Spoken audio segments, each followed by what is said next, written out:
Hey everyone, welcome back to Everything and Nothing. I hope you're enjoying your day, your evening, whatever moment you're in.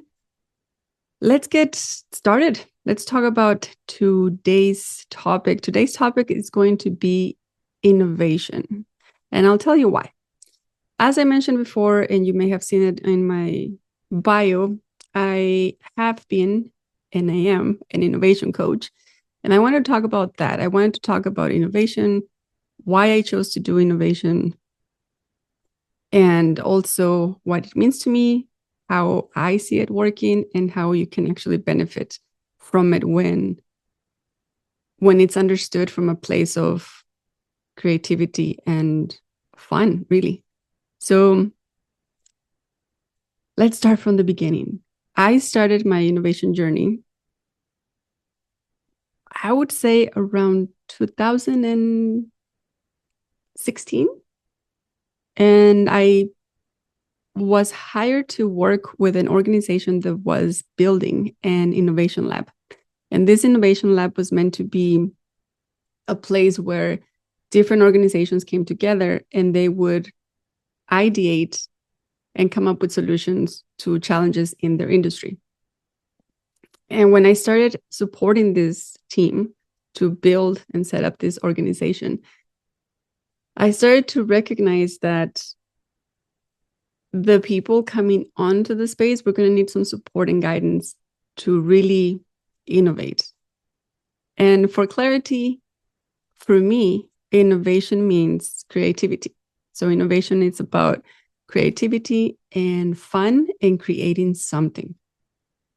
And the reason I tell you that is over the years when I work with different people, I always ask people what innovation meant to them, like how they defined it.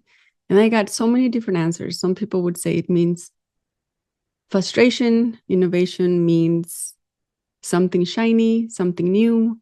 Others would say it means something improved. And the list goes on. The point of the story is there were so many variations in perspective about what innovation is. So I wanted to clarify to you, and I always clarify to people what innovation means to me. So for me, innovation is creativity and it's fun. And I realized after the years I've been coaching teams and executives in different industries that most of the time, human beings, the people I've met, do not consider themselves creative. And the way I see it is if you already don't consider yourself creative, then you're most likely going to struggle to be innovative in my world. Again, you don't have to agree with it. That's just the way I see it, and that's how I flow with it. And so back to the story. The team were excited. They had this vision of creating a lab where people could come and collaborate and tackle the challenges of the industry. And through an innovative process, they could come up with innovative ideas. And as we continued to develop that vision, and I continued to share with them that I could already see the potential of a challenge, that blockage of I'm not creative, I don't think I can do this. I recommended to them implementing team coaching every Friday, so the sprints were going to be like 3 months long. And I would tell them, okay, we're going to implement team coaching so that we can support people to move through those challenges, those blockages, right? And one of the things that was very helpful, and I noticed it right away, was the team at the time that was building that innovation lab. They were pretty creative themselves, and they were pretty flexible. They saw themselves as we are a whole team.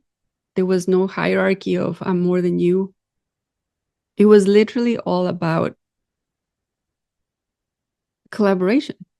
Like they actually meant it when they said, we're here to collaborate. It wasn't just shiny and it looked on paper or it sounded good. They actually were always open for it. So I realized right away how that was going to work out really, really well. And it did. We established the innovation lab. We launched it in 2017, and it was pretty successful. It was very successful in terms of it was something new.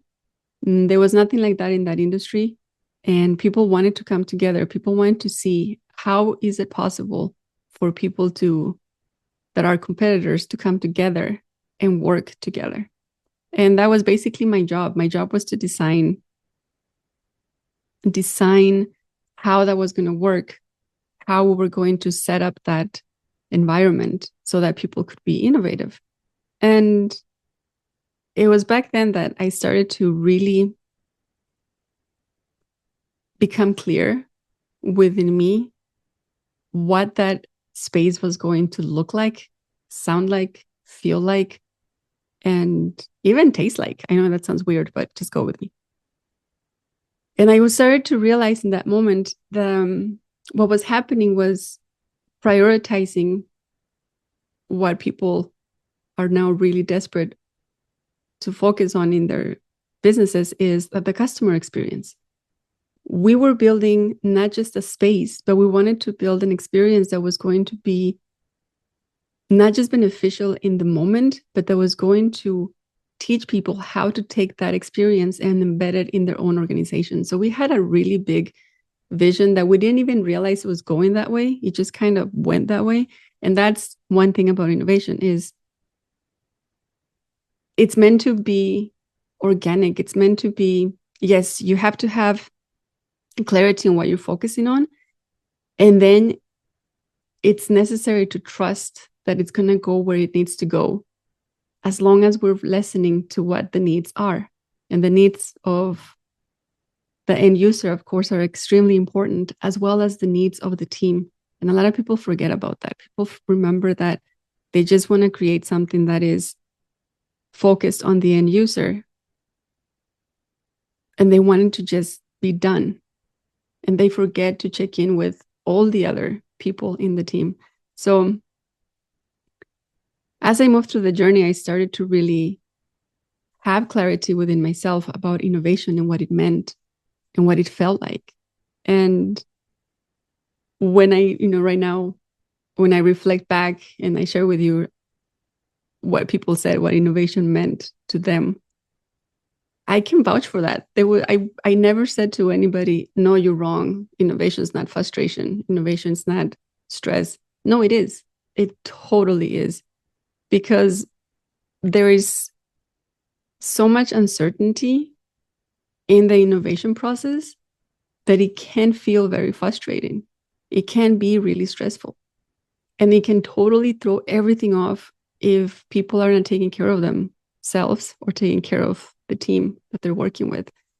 And another thing that innovation has that I learned right away was this power of becoming its own entity and taking over everything. And what I mean by that is ideation. A lot of people love innovation because it gives you an opportunity to ideate, to come up with different ideas. And one of the biggest challenges I saw at that time was, I still see it actually, is people will just take off and just ideate like crazy. They just come up with hundreds of ideas.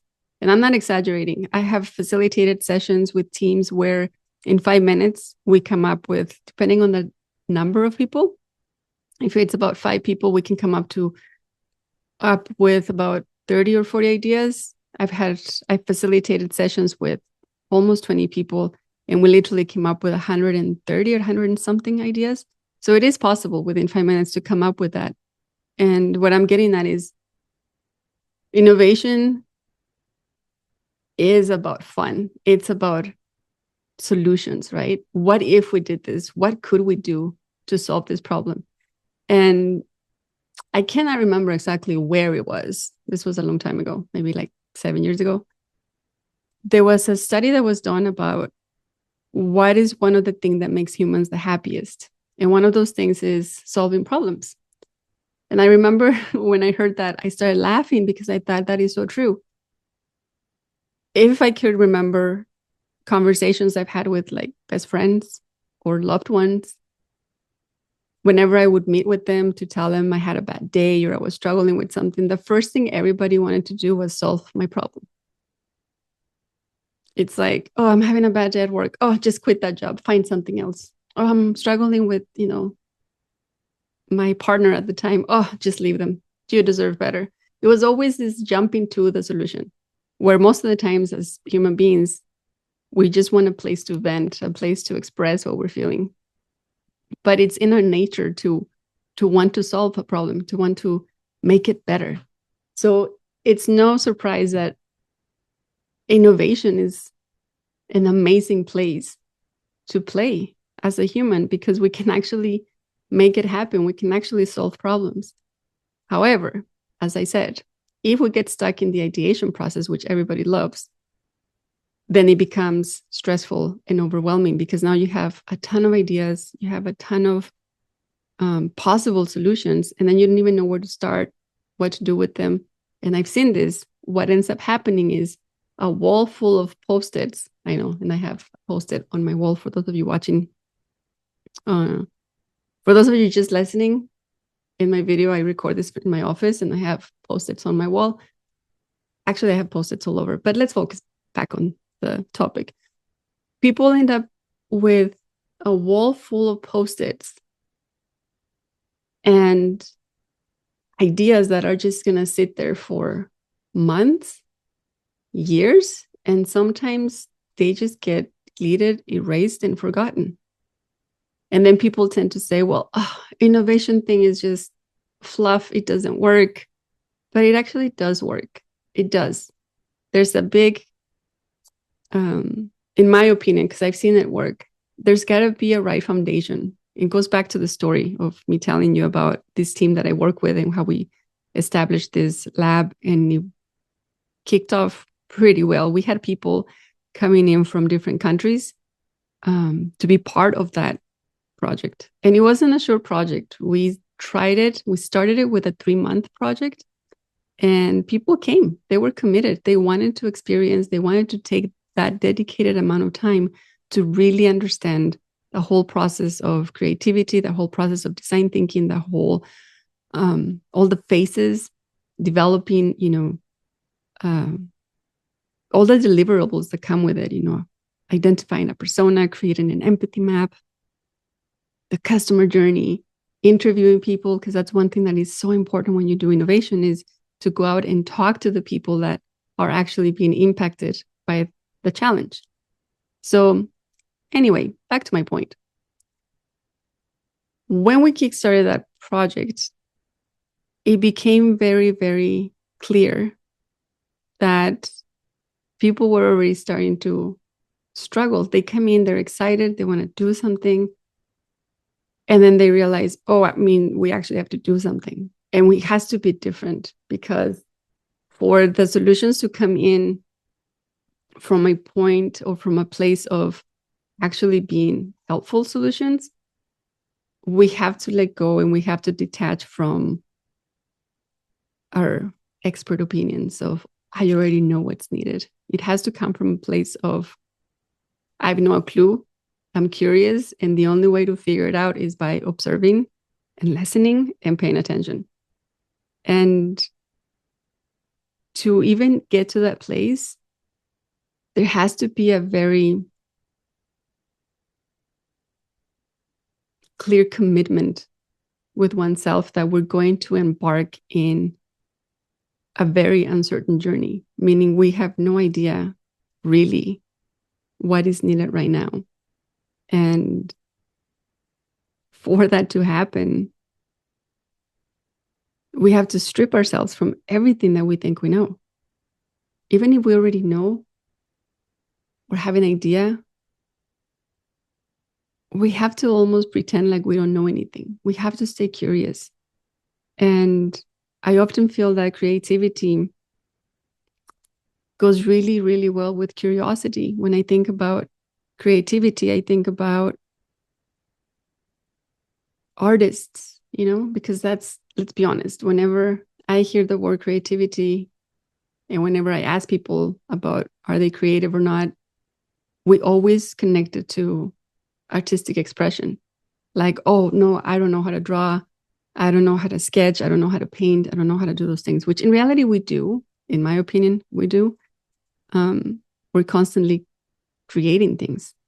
So creativity for me is just, it's something that we have as human beings. We were born with it. If we think about being kids, how creative we were. And I often talk about how sad it is that that creativity got killed. Usually when we went to school, at least that's when it happened to me, because I saw it as, I'll use a simple example. We're given a piece of paper with a drawing on it, and they're teaching us how to color when we're little. And suddenly some of us just want to color outside the element that's there. You know, if it's a tree, we want to color outside the tree because maybe when we look outside and we look at the world, even though we see a tree, what we are mostly attracted to is the sky behind it, or, you know, whatever is behind the tree, as an example. So when we're little and we want to color, what we see as fun would be to color and express what we see. In this case, the blue behind the tree. And I remember a lot of the times in school, I would get in trouble because it's like, no, you're supposed to be drawing the tree and it's supposed to be brown and it's supposed to be green. And then I think, well, what about all the kids that are colorblind? They don't understand that. They just want to color. They just want to have fun. And then there's the other, you know, expression of when we're little, we're supposed to stay within the lines. Like we have to stay within the lines. And if we go outside, it almost becomes this imperfection, this horrible thing that we just created. So those are just basic examples where I notice the creativity in all of us gets killed. The way we play with things, right? This is supposed to be a toy for this specific thing, and that's all you can use it for. But when we're younger, we have this perspective of the world, of this, you know, wonderful space where there's so much to see, there's so much to play with, there's so many things that we can use, that it's only when our teachers or our parents start limiting us that we think, oh, this thing, you know, this pen can only be used as a pen, when we know it's not true. Many of us use it as a hair thingy clip holder. It can be used to clean a pipe if that's what we needed, you know, like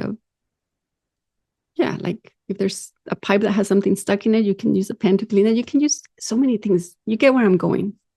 That's for me innovation right there. The way we think, the way we look at things, and allowing ourselves to be creative, allowing ourselves to, as the phrase says, think outside the box. And when I work with people, I always tell them there is no box, not in this space. The only box that exists is the ones that we create ourselves. And sometimes it's helpful to create a box. Don't get me wrong. An example is if you're working with teams and you want them to stay focused on the challenge, on the topic, and even on the specific type or the specific phase in the customer journey, then yeah, you create a little box. You fence it and say, okay, today we're going to focus on this customer journey, specifically on the payment process, for example. Because maybe that's the priority. Maybe that's where the most painful things exist. So anyway, what I'm getting at is the gift that we carry about being creative and how that is linked to innovation, and how painful it is when we live life as adults believing that we're not creative, believing that it's not in us. Because I believe it is. I believe it is in all of us. Not just me, not just, you know, me because I'm an innovation coach, or, you know, the people that want to be innovative. I believe innovation is something that is an opportunity for all of us. And it becomes fun when we accept that it's not going to be an easy journey. It contains one of the most challenging things for a human to accept: uncertainty, in my opinion. Innovative approaches to work, to really deliver, whoever's working with that process or stepping in that environment of innovation, we have to love uncertainty. And most people hate uncertainty. They want to know from the get-go, where are we at? What's next? Where are we headed? And they want to control that. And I see it so often, and yeah, it's sad actually. Because when I reflect about the world that we live in, there is a potential for so much beauty and so much improved experiences if we allowed ourselves to be creative, to look at the world and play with how could that be better? How can I improve that? What would need to happen for this to make it a better experience? And yes, it's beautiful to think about everyone else, the customers, the team members, but also for ourselves. That's the part that I feel is missing. A lot of people want to right away fix problems and fix situations for other people. And then they live in a place where they're stuck or they're feeling unsafe or they're not able to really enjoy life. So innovation, why did I choose it? Because I realize how fun it is. I realize how it's something that can be so enjoyable and can be so much fun and can help so many people. I mean, it was in 2016 when I really wanted to have that clarity, or when I gained that clarity of what it was. I became a certified innovation coach. And what that means is I literally went and I trained in a program that was specifically designed for innovators, where we learn how to communicate with them, because people that are creative, like genuinely creative, people that want to be actively creating things, their brain thinks differently, their brain sees things differently, they communicate differently. In their vocabulary, there is no we can't, there's only what if. There is no, oh, that's impossible. There's always, let's try something. And it's important to have that language, that understanding. And I realized at that time, like, that is what I wanted to focus on. I had just completed my coaching certification, which the style that I coach is a solution-focused approach. Again, solution-focused, innovation, everything's possible. What if, what if, what if? And I started realizing how much I really enjoy that perspective and that way of thinking and that way of communicating. And how I really wanted to help people to let go of those limiting beliefs of that's not possible, we can't do it, I'm not creative. Going from there to let's give it a try. The worst that can happen is it doesn't work, but at least now we know, and then we try something else. There was so much possibility. And then I also realized that mindset can be applied to anything. That creative mindset can be applied to anything, can be applied to work, of course, for products and services, for the customers, but it could also be applied to processes within an organization, because again, there are people experiencing those processes.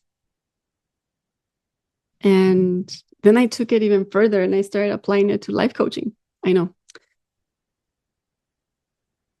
And the way I saw it was, we're creating our own experiences. We're creating our our own identities here, our own realities. So why wouldn't we use that mindset of creativity and innovation to improve our own space, to improve our relationships, to improve the way we communicate with our colleagues, with our partners, with our children, with our neighbors? Heck, the way we communicate with our dogs or pets. If you don't have a dog, if you have a snake, sure. Although I think I'm going to stop right there because I've never owned a snake, so I don't know how you would communicate with a snake. But point of my story is there's always a way to improve that, improve our experiences with exercise. If we know exercise is good for us, but we hate it, how can we improve that experience so that we enjoy it? Why do we hate it? Oh, see, I could go on. Now I'm expanding into the whole realm of possibilities. But that's what I realized. Innovation is just, it's an opportunity. It's an opportunity to be creative. Be creative in any aspect of life, in anything that we do. And so with that is a summary of why I decided to be an innovation coach and why I'm passionate about it. For me, innovation is creativity, and creativity is creating something.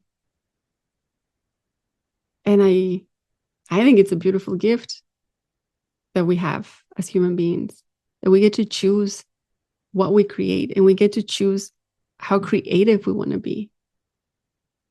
And we get to play with all of these solutions. And, you know, when I work with companies and teams, there's specific methodologies that I follow. There's different ones. And I always make sure to understand really what the problem is, understand where the team is in terms of innovation and creativity, what they understand about it, understand what the desired outcome is for that project. And then based on that assessment, I get to choose which methodology we're going to use. And sometimes it's a mix of methodologies, and that's okay. In my world, that's okay. With the life coaching people, when I'm working with clients one-on-one or group sessions that I do, and we're focusing on, you know, our life, I follow a process, but I narrowed it down to 3 steps. And it's basically connect, create, and try. So we connect with ourselves to understand what is really happening, what do we really want to achieve. We create a clear understanding of what the problem seems to be. And then we create possible solutions. How could we tackle that? How can we make that better? And then we go out and try it. We go out and try those things that we came up with. And